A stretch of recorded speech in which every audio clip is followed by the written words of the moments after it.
established as a lawyer, what made you write Presumed Innocent? Well, it started out as a writer, and then I was writing fellow at Stanford, taught at Stanford, and then I decided I didn't want to be an English professor. Went to law school. Why law? Because I was fascinated with it. I knew nothing about the law. My father was a physician. As I always like to joke, he was a prophet in his own time, in that he hated lawyers long before it was fashionable for doctors to do that. He was the first doctor you knew who despised lawyers. Could never understand the way they thought. So I didn't have any idea what lawyers did. My friends from college all said they were going to law school. Of course, it turned out that when they actually began practicing, I thought what they were doing was fascinating. And then I noticed that most of the close friends I was making on my own in the Bay Area, outside the community of writers at Stanford, they were also lawyers, and I was interested in what they were doing. And I began to realize that I just had this tremendous native curiosity about the law. But I figured, I'm just so interested in this, I've got to go to law school. And so this book about law school, 1L, came out. And over the years, because of 1L, I meet a lot of young people who just feel the same kind of vocation for the law that I did. And I always tell them the same thing. If you feel it at that level, you got to go for it.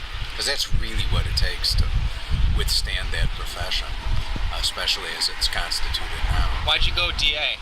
You have to bear in mind I was a product of the 60s. Sure. So I wanted to be a lawyer because of what I saw as the law's transformative abilities, which really was the only engine for social change in the society that actually seemed to have enduring impact.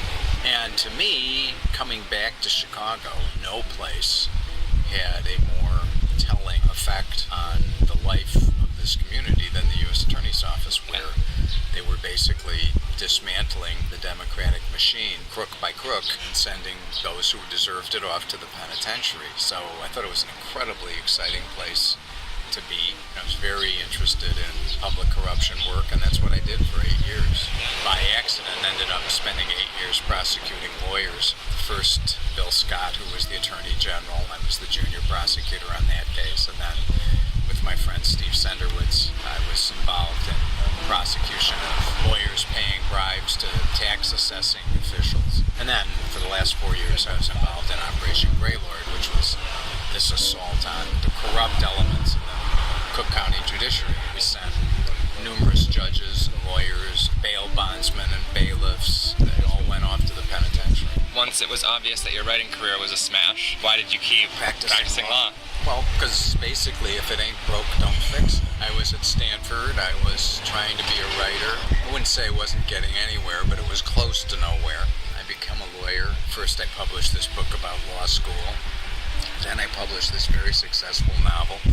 What in that situation would counsel quitting the law? If you really stand back from it, you go like, this obviously nurtures a certain kind of ferment in me. I still get, vexed about all kinds of legal issues like campaign financing. Yeah. I've just always been deeply involved with legal issues, and I haven't particularly wanted to quit. So what's the most fulfilling career? Is it lawyer, author, or rock vocalist with the remainders?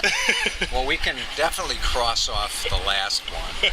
That's an unbelievable hoot to be a complete no-talent bum standing on stage with the likes of Roger McGuinn or Judy Collins, not to mention my much, much more talented bandmates. I mean, it's just preposterous. When I stand there and sort of vocalize with Roger as he sings these anthems of my youth, it's just like, man, your life's out of control. This is just too weird. And I am proud and satisfied with both aspects of my professional life. I've obviously done some things as a lawyer that I couldn't have done any other way, no matter what book I wrote.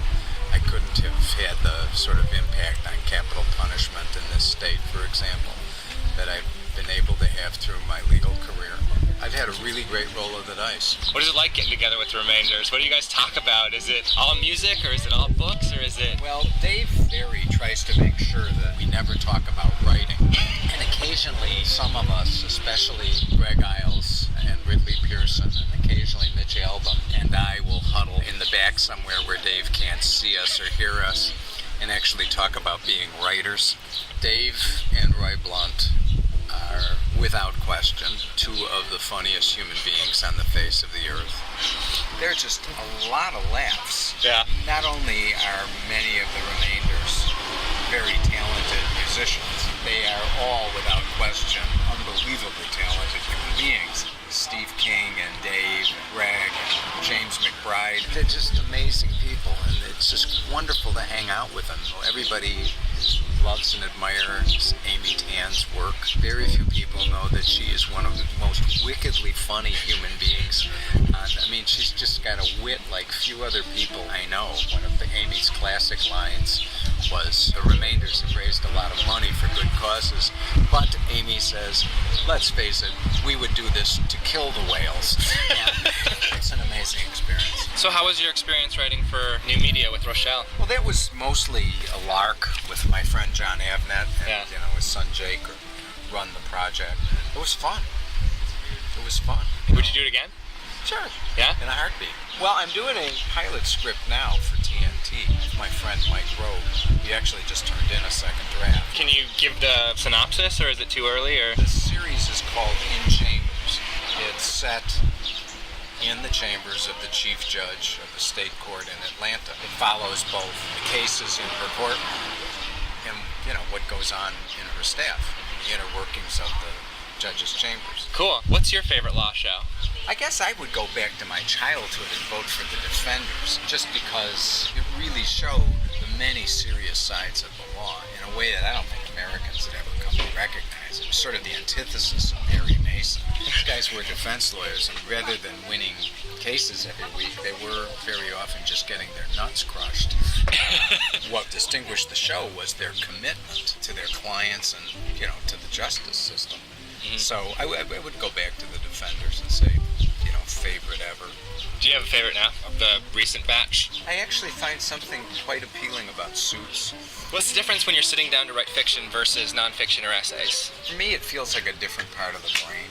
I mean, fiction is much more affective. Years ago, I kept on my wall a quotation which came from a Thomas Mann story about a writer. And he described the sort of struggle. No, he must go deeper.